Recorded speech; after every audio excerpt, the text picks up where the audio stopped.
interests of honesty, when I first looked at this episode and realized which one it was, I actually kind of groaned. I was like, ugh, do I have to watch this one? See, whenever I think of this episode, I tend to think of another episode, and that is unfair of me, but it's still something I do. I don't even think about it. It's just like, oh, it's another Masaka is waking episode. Some of you probably have no idea what I'm talking about. I imagine most of you do. And I can't stand that episode. So every time I see this, it's like, rewatching it, I'm glad I rewatched it and tried to wipe the prejudice from my mind before I did, because, oh my god, this is a powerful episode. But let's not get ahead of ourselves. There were two original plots that kind of converged into the episode we had here. And this is interesting because it's going to be more praise for Braga, in my opinion, but I'm getting off topic. The first was a plot about the vinculum, which was just, the core of a Borg ship, the thing. The way they describe it here, it was the introduction and usage of the vinculum, and that was like the plot. The other plot was Seven trying to pull one specific Borg consciousness out of things, and it was kind of vague and kind of crap, and everyone agreed it was kind of crap, and so they just kind of moved on from that. But from these two ideas, they had this further idea that came forward. Now, Brennan Braga didn't write this one, but he did an uncredited rewrite. Now, for those of you who don't really know what that means, it's kind of like the editor coming through and saying, well, no, this is crap, and trying to fix the episode. And when I say rewrite, I don't just mean dialogue. Braga, for all intents and purposes, took the bare bones of the original concept and said, okay, and turned it into the episode we have. So I just like to say that because, once again, props to Brandon Braga. It's no surprise to me, though, that he would do that. A, he's the kind of guy who likes to push boundaries and try new things, and B, has always been really into doing what they can do here on Voyager that they can't do anywhere else. Good example, the Borg. Seven is a truly unique character in Star Trek, and he liked to do things with that. In fact, this will come up again in the second or third episode of Season 5, or, Season 6. We're already in Season 5. You know what, we'll get there. Now, I also want to give huge credit to David Livingstone. I'll talk about more the specifics of what he does later, but I've mentioned his name several times. He's a great director. He's directed some amazing episodes. This one's no exception. Now, I'm going to go ahead and complain about this episode here rather than later when it happens, because I hate the B-plot of this episode. I know. I've said that so many times about how the B-plot just ruins an episode and takes away from the A-plot. This goes all the way back to the Swarm back in Season 3. In fact, actually, this goes back before that. But I just get tired of the B-plot being married to the concept and accomplishing nothing. Tell me something. What does the B-plot of this episode add to this episode? Tell me, legitimately, because I can't think of anything other than padding. The inclusion of these aliens who created the virus does nothing. The inclusion of these aliens who are antagonistic for no good reason does nothing. The inclusion of these aliens who are trying to destroy Voyager to add drama to an already incredibly dramatic scene does nothing. See, for me, all the drama of that scene was the horror of the meld scenes, which we'll talk about when we get there, and the significance of trying to basically dampen a Borg device. It's funny because they're trying to outwit Borg technology, but they're doing it in a smart way. They're not trying to defeat it, they're trying to stall it for long enough in order to get it the hell out of there and save Seven. And I like that. That makes sense. And that was dramatic, intense, and powerful, and then just all of a sudden the ship shakes because there's this other ship shooting on them for effectively no reason. Hated that. Ugh. All right, that's out of my system. Nothing but praise from now on, because this is a damn good episode. First of all, I want to talk about Naomi Wildman. I didn't write down the actress's name, but she's actually, child actress. Probably one of the better child actors I've seen in Star Trek. She actually hits a very precise and believable point in between childlike and childish. And she makes a balance between these two, because childish is usually the things we associate as negatively towards youth, and childlike is the things we associate positive. So she is, she is precocious, basically, but at the same time, there's no brattiness about her. She seems very sincere and very warm. In fact, if I could be so bold, and I imagine some diehard Star Trek fans are about to shoot me in the face for saying this, but I think Naomi Wildman is one of the better examples of the Roddenberry ideal in children. She is earnest, sincere, driven, wants to better herself, wants to do more. She does not contain most of the more negative qualities of her age group. And this is speaking from experience of raising more than a few children myself, too, actually. The third is not at that age range yet. But, so, yeah, I'm totally with it, and I think she did a really good job, and I think her addition really adds something to this episode. We'll come back to that later. I also want to say that Jerry Ryan really gets to stretch in this episode. She'll actually do this again later when she plays the Doctor. But this really shows off the kind of actress Jerry Ryan can be. She is a very physical actress. Now, she does some things with her tone, absolutely. And she changes the way she speaks, not just the words she's speaking. But most of her presentation of these different personalities was all in her body movement, her language, her pose, her posture. Sometimes she'd do little things with her hands, all sorts of little touches in order to emphasize the kind of personality she is. And it comes across brilliantly. It really is a great job on that. And so huge, huge props to Jerry Ryan for this.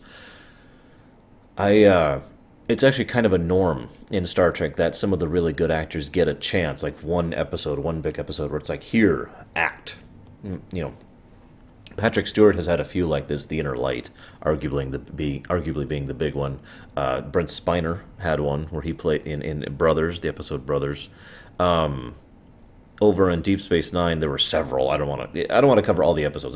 Let's just say it's a thing that's happened across all the series, going all the way back to the original series. And I always felt this was Jerry Ryan's episode. This is the here, show us your chops, and she did a great job. She performed flawlessly. I do have a question. Why does it take everyone so damn long to figure out that she's got the multiple personalities thing? Seven is extremely obvious and even overt in her personality. Any shift in that would be incredibly, and indeed was incredibly obvious. And yet she's just like, In defense of this episode, however, and I checked, it only took about 12 minutes for them to figure it out. Now, that's also Tuvok who figures it out, but in defense of the episode, the moment Tuvok is actually physically there with Seven, sees how she's acting and reacting, he figures it out just like that.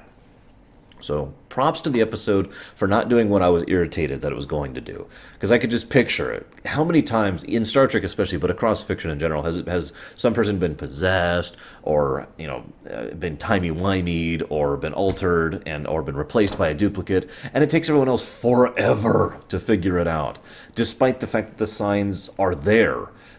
I mean, in some cases, in like more bad episodes, the signs are obvious. In better episodes, sometimes those signs are very, very subtle. But even then, it just takes freaking forever for people to figure it out. It bugs the crap out of me. I like that the Doctor shows a lot of personal caring for Seven. It's something that the two of them have been growing closer for a long time. I've said it before, I'll say it again. I've always felt the Doctor and Seven would be a better pairing than the Doctor and anyone else, and Seven and anyone else. This is actually going to be addressed in a future episode. Because, well, I've listed my reasons why. I'll leave that for that episode. But I like the fact that caring is not just romantic or sexual, that the two actually do have obvious fondness and closeness together, that he has become someone she considers the closest thing she has to a friend, and he obviously cares for her in his own personal manner and in the ways that he does. I like that. I like the fact that the Doctor is clearly showing that he really wants to help her in this episode. That's a huge plus. I have to make a comment here. This is just an anecdote. This is going to be a really short episode, by the way. God, super short. I have so few notes on this episode. Really, it's not even a full page. There's an anecdote in here where they mention different personalities that they've been discussing with Seven. One of them is a Krenim scientist, where she's been discussing the better aspects of temporal mechanics. Ha, ha, ha. I admit, though, when I saw that made me grin. Now, I want to also mention that this is a good use of the mind meld. The mind meld is one of those things that sometimes is treated with great reverence and respect, and sometimes is treated as a get-out-of-jail-free card. Now, in defense of Voyager, for the most part, I feel that Voyager's mind melds, I can only think of two prior to this one, I'm sure there's more, have been pretty good. The one with Suter, which I thought was brilliant, and really, really worked out perfectly, and the one where he used it to basically force violent thoughts down the throat of the gentleman on the thought planet, whose name I forget. But I felt like both of those were really good aspects and executions of the mind meld as a plot device. And here I think it's good as well, because the whole point of the mind meld is not to fix her. It is to help grant her some of Tuvok's mental discipline. And the thing that the episode goes out of its way showing, and I love this, is that even with Tuvok, who has a fairly large amount of mental self-discipline, is reeling, careening under the torrent, the maelstrom of the many different minds cascading against each other in Seven. And so I feel like if Tuvok had not done the mind meld to help stabilize her, I'm pretty sure she would have completely cracked under the strain, and her personality, as they mentioned, or her sanity, or both, would have been lost. Now, that brings me to the meld scene. I just want to say that that was genuinely disturbing, in a good way, as weird as that sounds. It's not that kind of thing where it's like, get off my screen disturbing. It's the kind of thing where like, oh my god, makes you think disturbing. And the really impressive part is they did it with virtually no post-processing. But no effect. The effects team didn't come in and fix all that later. They actually describe how they use it. They used this weird camera method where they had like various multiple lenses on the camera, and they had this bubble thing. I'm not going to bore you with the whole thing. You can see the interviews with Livingstone if you want to. But he does some brilliant stuff, and basically all of that is just camera work and standard sets and smoke. And it's horrifying. And the vocalization, the way they do the audio is perfectly just, I don't have a better word. It was disturbing. Hearing all of those voices, all of them in terror and horror. And it did something that Star Trek hasn't done a lot of, like ever. It was a very close, personal, down-to-earth perspective on just how bad assimilation really is. It becomes easy to forget that. It becomes easy to just think of drones as other drones. It becomes easy to think of Borg as just other Borg. It becomes easy to just think of Borg as the enemy, without really understanding the personal level of horror that the Borg actually embody. Now, I may be a fan of the Borg per se, as I've been both accused of and stated myself many times. But part of the thing that has part of that is the Borg are a truly nightmarish enemy. You are aware while you are a drone. To some extent or another, it kind of depends on how long you've been a drone and who you were before you were assimilated. We'll talk about that later, too. In a different episode, I mean. But you are aware. And you're screaming in your own mind in horror and nightmare as you are completely incapable, completely powerless to do anything. I had to actually stop the video for just a little bit, because there was a section where there was this little girl screaming about how it was a horrible place, and I don't want to be here, and I want to go home. Please let me go home. Whichever kid they did to do that voice was a little bit too realistic for me, and really just cut right through me. And I had to pause and just collect myself for a bit, because, oh my god. Because the Borg assimilate children, too. Why wouldn't they?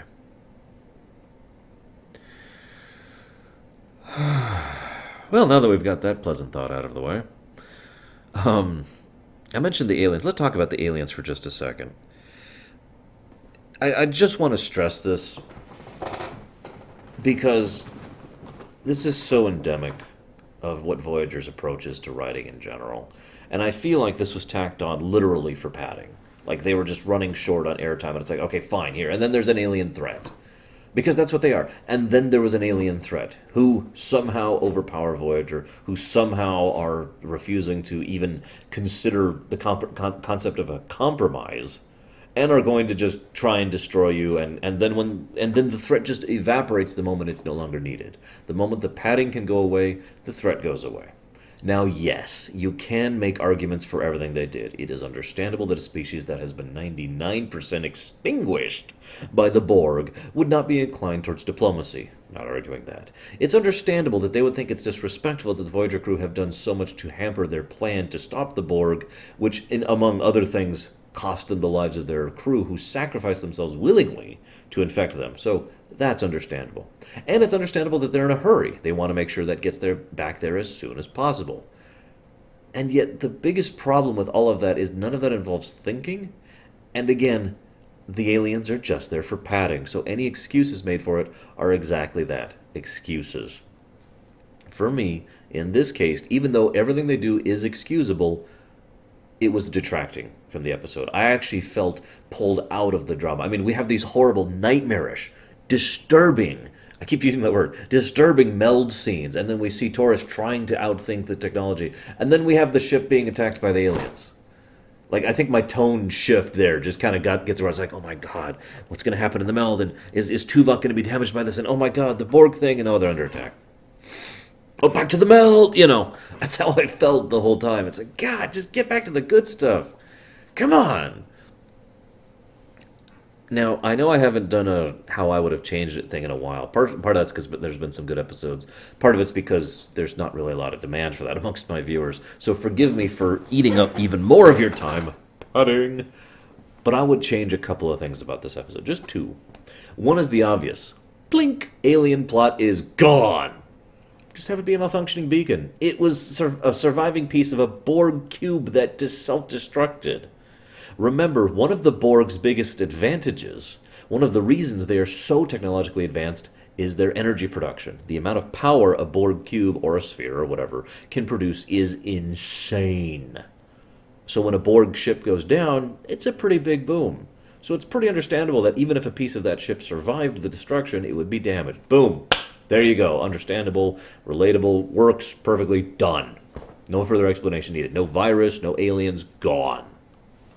But there's a second change I would make. Obviously, this episode should have had a long-term effect on Seven. And it doesn't because this is Voyager and Rick Berman's the devil. I'm sorry, no offense to the devil. But it should have had some long-term effect on Seven, but I really wish it had had more of a long-term effect on Tuvok. If I had been doing this, I would have had there been a severe consequence. Remember how much drama and noise was made about the meld? Remember how many times the doctor said the meld is unsafe? Remember how many times Tuvok himself mentioned the meld would be unsafe? And then we see Tuvok literally writhing in pain, struggling to maintain the link, as his disciplined, powerful mind is being assaulted by something that he can barely withstand. Make there be consequence. Make Tuvok not the same, at least for a little bit. Give him a literal, real recovery period out of this. Have some of the personalities have affected him in a way, and have him trying to overcome this as like a side plot, a C plot, over the next several episodes. Show the fact that Tuvok was literally mentally damaged by this. Because this accomplishes two things, or three if you want to get down to it. Number one is the obvious one. Continuity. Bam! Continuity, as I've always said, is all about consequence. In other words, what you did mattered. It wasn't just a one-off. It had long-term significance. I mean, that's why I like continuity. In a nutshell, what I just said, that sentence right there. I think I need to, edit that and chop it and just put it into a sound bite so I can repeat that anytime anyone asks me, why do you like continuity? Blam! Point two. It has an excellent way for Seven to get closer to Tuvok. Because Seven doesn't really understand the finer gray amorphic details of society and culture. What she does understand is the literal and the physical. She understands survival. This was the whole plot arc of basically all of Season 4. Remember, the undercurrent was the survival versus living thing, and how Seven was trying to fit that into her particular worldview. So someone who literally damages themselves in a literal, real way to help her, she's going to appreciate that probably more than anyone else in the crew would. Because that's something she understands. That's something she gets. And she would be grateful for that. I would love a scene where she is trying to show gratitude to Tuvok and doesn't know how to. She is unaccustomed to feeling this way. I would love to see her be upset at how grateful she feels because she doesn't know what to do about it. I would love that to be this undercurrent as Tuvok is recovering, as Tuvok is struggling. You remember how he was blind in Year of Hell? You notice, if you'll remember, the reason he got blinded in that was because he saved Seven. Now, granted, as I mentioned back then, that was supposed to be Cass, and it fits 1-to-1. But still, Seven in that episode showed great care towards taking care of and helping Tuvok in his daily routine as gratitude for being... It's the same thing I'm just talking about right here. Have that be an undercurrent as Tuvok's recovering, and have this Tuvok recovery thing come back in a future episode. Now, if I had my pick, if I could just magically rearrange the episodes, I'd pick the episode where Tuvok and Tom end up in the time-dilated pocket dimension. Have that be the episode where Tuvok finally comes to grips with things. I wouldn't have him healed. I would not have him the same. I would have Tuvok come to the realization and and he would go to Seven and say, and I can picture this scene. He's going to Seven and he says, "You have come to understand that you will never be Borg or human ever again. You have lost those pieces of yourself, but you still go forward. You have still chosen to go forward. You have decided to use your will and your strength to keep going, despite your wounds. I have now decided to do the same." And have Tuvok be just a little different. Because Tim Russ can add subtlety to his performance. He's a great actor. And he's got the flavor in his performance to that. So have Tuvok be just a little different from that point on to truly long-term character consequence as a result of that. What do you think, guys? This is when I get 1,000 angry emails saying, "No, you're wrong and we hate you." One last thing. I said we'd come back to it. Naomi and Seven again. Towards the end, Seven has decided to care and imprint upon Naomi. Now, on the one hand, that seems kind of out of nowhere. But on the other hand, I don't think it is. One of the lines Seven has is how she had such a hard time adjusting to not having the chorus in her mind. But once she did, she became accustomed to it. She grew to like it. Having the chorus back was damaging to her. And yet one of the undercurrents of that and many previous episodes is that she has a new family unit, which she prefers to the collective, her crew. And yet despite her fondness for the crew, and the crew's obvious fondness for her, this is not the first time the crew's gone out of the way to endanger themselves for her sake, I feel like pointing out. In spite of that, she has trouble personally connecting with people. I mean, those social exercises are still ongoing, as the Doctor points out, right? So her trying to connect with another person makes perfect sense when that person is actively willing to connect with her and already has an unusual similarity with her, this being Naomi. If you don't understand what I mean, Naomi and Seven are both unique in two ways. I'm sorry, not unique. They're unique from the rest of the crew, but they are similar to each other in two ways. And I'm not talking about their gender. Number one, both of them are from the Delta Quadrant. Both of them are truly outsiders in this crew. Both of them did not come here or have not been part of the crew forever. Both of them are effectively out looking in to the rest of the crew. No matter how much they're embraced, they are separate. And point two, both of them have a different mindset. I guess this is related to the first point. Both of them look at things differently. And in fact, this is actually going to pay off in the future. But both of them, as a result of this and a couple other things, have a mutual respect for each other. And again, this is going to pay off in a really big way in a future episode. So I like that they sowed the seeds of that here. And again, I feel like it's a natural progression of both of their characters. Naomi, again, being the kind of person who would imprint upon a Borg woman who, if you'll notice, Seven is perfectly polite with Naomi, really. The only people Seven tends to not be polite with is people who are not polite with her. And most of that is admittedly in the past at this point, you know. So that's all I got to say. Sorry for the short episode. You know how it is. Television episodes. Wait until I get to Babylon 5. Each episode will be like 3 hours. Anyways. Signing off, guys.